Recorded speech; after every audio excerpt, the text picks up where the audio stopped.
중국에서 우리나라로 보내는 산업용 요소의 통관이 갑자기 막혔습니다. 2년 전처럼 요소수 대란 사태가 빚어지는 거 아니냐는 우려가 나옵니다. 자세한 내용은 현장에 나가 있는 취재기자 연결해서 알아보겠습니다.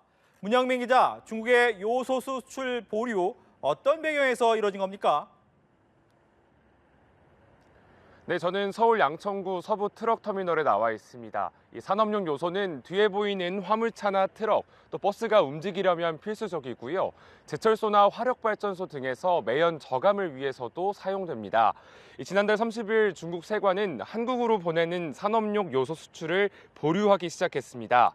이와 관련해 우리 정부는 오늘 정치적 배경은 없는 것으로 확인했다고 밝혔습니다.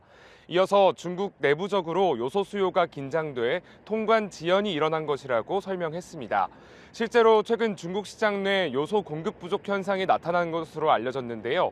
현지 매체들은 중국의 설인 춘제 전까지 요소 공급량이 줄어들 것으로 내다봤습니다. 중국 정부는 이번 중국 세관의 조치에 대해 아직 공식적인 입장을 내진 않았습니다.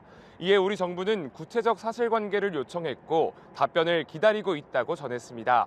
한편 올해 들어 10월까지 우리나라의 중국산 산업용 요소 수입 비중은 91%에 달합니다.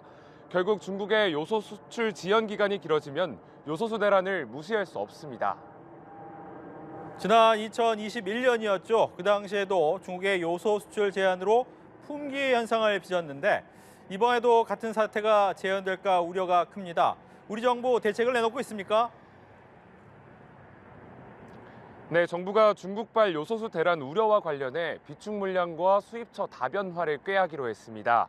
정부는 오늘 정부와 업계 합동 요소 공급망 대응 회의를 개최하고 이같이 결정했습니다.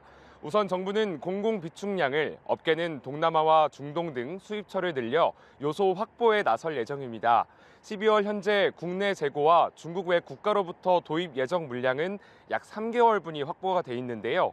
여기에 동남아와 중동 등 수입국 다변화를 추진해서 요소를 추가로 들여온다는 계획입니다.